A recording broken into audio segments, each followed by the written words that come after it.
The town of Holland has a new town marshal. Purdue Extension brings us a presentation on last year's drought, and sports with Kurt Gooksell. Those stories and much more are up next here on 18 WJTS News.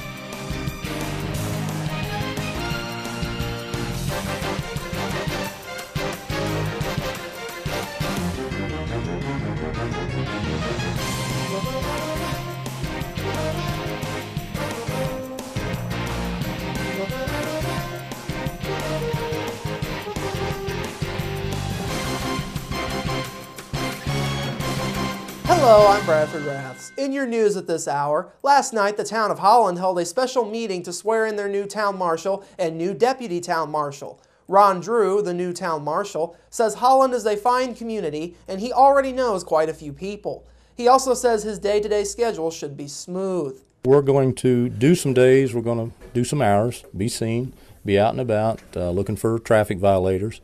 But I think a lot of the duty is going to call for later on in the afternoon, the evenings, into the nights. And with two of us doing that, I think we can make that work pretty well. Probably better than what we've ever had here. So we're looking to do some things here and be a part of Holland. Drew, who was with the Huntingburg Police Department for over 32 years and was police chief for the last 8 years of that time, says he was planning on staying retired, but when one of the Holland town board members reached out to him with this opportunity, he couldn't resist. Paul Vogel Jr., the new Holland deputy town marshal, says he had some trouble finding a long-term career, but things just fell into place with this opportunity. Yeah, I'm pretty excited about it. I retired from the Marine Corps about a year and a half ago. Just been kind of piddling around doing this and that, helped my dad with some projects, and this came up, and my wife said, oh, you ought to go do it, so here we are. Vogel Jr., who has lived in Holland for nearly 8 years, had his eyes set on becoming a state policeman, but was tired of moving and was ready to settle down in one location. The town of Ferdinand officially opened its new handicap-compliant restroom and shelter house facility at the town's 18th Street Park.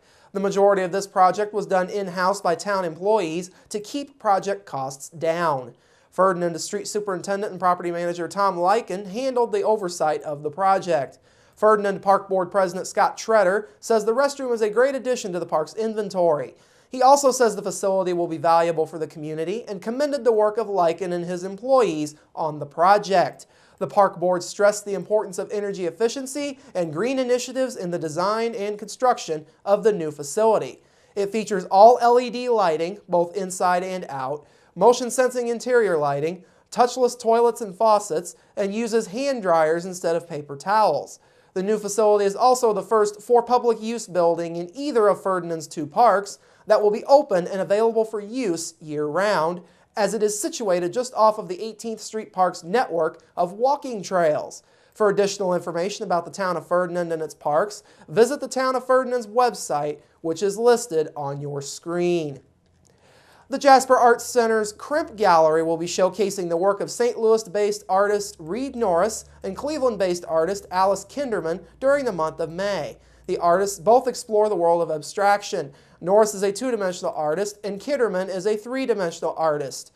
Kinderman's artwork is primarily created from stone and bronze. Her fascination with mountains, rocks, and stones, along with her passion for creating art forms from stone, allowing it to be one of the most ancient ways of preserving history, led to her three-dimensional work that you see today.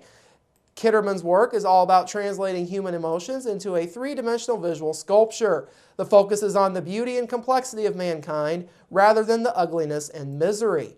Norris's artwork provides an opportunity to alter the experience of looking. Norris's work hovers inside and outside the grasp of recognition, evoking stages, heads and mirrors, chairs, windows, shadows, sky, and boundaries between interior and exterior spaces. To learn more about both artists, visit their websites listed on the screen. The Crimp Gallery, located in the Jasper Arts Center adjacent to the VUJC campus, is open to the public Monday through Friday until 5 p.m., Thursdays until 7 p.m., and until 3 p.m. on Sunday. School groups, clubs, and students are welcome. Admission is free. For more information, please call the Arts Center at the number listed on your screen. The DuBois County Community Foundation will host a grant workshop on May 7th for area nonprofit organizations. Potential grant applicants are strongly encouraged to attend the workshop to learn how to apply for grants from funds within the foundation, which total approximately $90,000 for this year. In this one-hour workshop, nonprofits can learn the basics of how to write an effective grant request from funds within the Community Foundation that have a competitive application process. The workshop will be led by former Indiana State Department of Health employee Edmund Talucci, who served for 25 years in grant and contract administration. Talucci is a current Grants Committee member of the Community Foundation. The grant workshop will be held at the DuBois County Community Foundation at 10 a.m. and 6:30 p.m. as well, so applicants can choose whichever session that they prefer.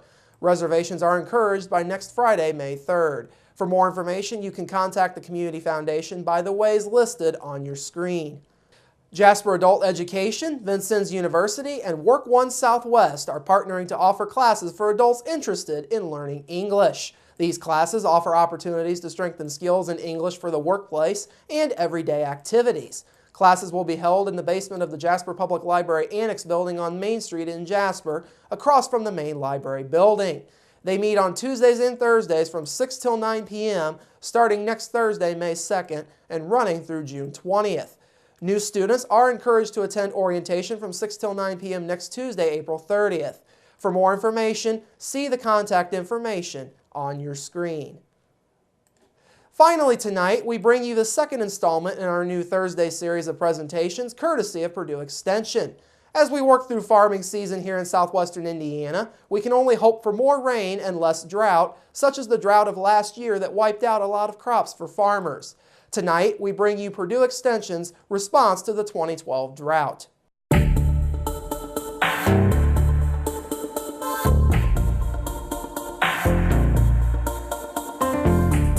You know, it became apparent in early June that we were experiencing a much drier than normal spring here in Indiana. And as the month of June unfolded, it became clear increasingly that we were facing some pretty severe conditions. You know, this drought mimics in my early career the 1983, 1988 droughts, but it was probably more severe than that. It was pretty unprecedented compared to previous droughts and probably since 1988 as far as a recent drought. Well, the drought of 2012 appears to be one of the most stressful since really the 1930s and during the Dust Bowl period. So we had, especially in my part of the state in western Indiana, I don't think anyone suspected, you know, what we were going to encounter later down the road.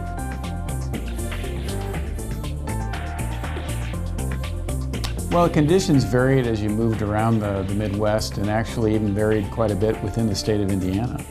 You have to look at different areas of the state, how bad it actually was. And within our county, there's a huge variation. But in about 3/4 of the state, the yield reductions were quite significant. our forages suffered, our corn crop especially suffered in the area I work. We had farmers that were having to make decisions about, you know, do I go ahead and destroy the corn crop, or do I go ahead and try to harvest it and salvage it for cattle feed? Most of the state was adversely impacted on corn yields. By mid-July, everyone's starting to scramble, wondering where we're going to get hay. In terms of the soybean world and getting hit hard with the drought, we had a lot of issues up front in the season. So in the end of May, beginning of June, there wasn't much growth above ground. And so a lot of upfront costs that we can't do anything about were affected through the drought.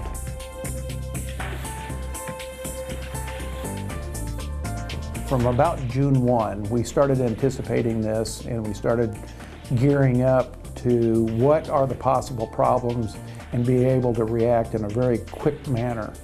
Well, our area, we did host, and other programs were hosted around the state of Indiana as a response to the drought, and we had about 125 producers attend a program that our area agriculture educators sponsored. Within Indiana, we still have that county-based system, and so we can have more hands on deck or more feet on the ground. This group of producers that we dealt with from an extension perspective this year, you know, not very many of them had gone through the drought of 83 or 88. And so, you know, we had a lot of work to do to help those producers kind of weave their way through this you know, event after event after event that took place. During the growing season, our crops group would meet together bi-weekly, sometimes weekly, in the heat of the drought, literally, and discuss what's going on around the state, and so then we can address specific needs. I think all of our extension specialists and our county extension staff have been asked by our traditional clientele, that would be the producers. In our area, we did a lot of testing of corn to see if it was too high in nitrate for cattle feeding. And so I know with that opportunity, I interfaced with a lot of producers that really hadn't been traditional extension users. Of course, we have a strong program here in horticulture. We have a strong program in turf grass, which is housed in our agronomy department. And in conjunction with our extension educators around the state, a lot of information targeted at homeowners went out.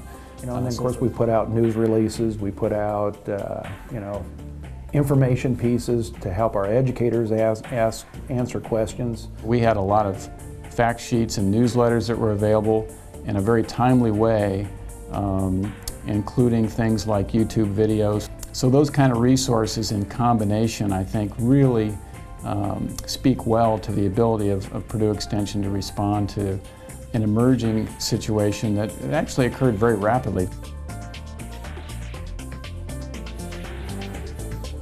One of the advantages of our extension system here at Purdue and in Indiana is the strength of our combination of a local delivery system and a campus delivery system that works together in a partnership. So we have extension educators with ag and natural resource responsibilities in each of the 92 counties, and they're able to detect what's going on locally. I think as an extension service, Purdue did top-notch. I think that we had all the players in place from the county to the state level, as well as talking with our counterparts in neighboring states to what was going on there. We even had a good relationship with, believe it or not, from here all the way to Nebraska. They have issues with drought more often than we do. I guess the one thing that a lot of our clientele recognizes, if there is an event that takes place, that one of the first places to go is to check with Purdue Extension about getting research-based information to make decisions. You know, I think we reacted, you know, in the 30-some years that I've been here, I think we did as good a job responding and reacting and providing information in a timely manner as we probably ever have on any large scale. You know, what I really thought was great, the way Purdue Extension mobilized our extension specialists and our extension educators together to get the information out to the people within our communities. We mobilized virtually the entire College of Agriculture and Extension network this year, and we've engaged them in ways that have never been mobilized quite in that same fashion, and I'm very proud of that. Once again, our segment tonight is brought to you courtesy of Purdue Extension. Coming up after the break, warm temperatures make their way back into your local forecast, sports with Kurt Gooksell, and Inform with Maddie Mesmer of Jasper High School Junior Achievement. That's all up next here on 18 WJTS News. Local people watching local people.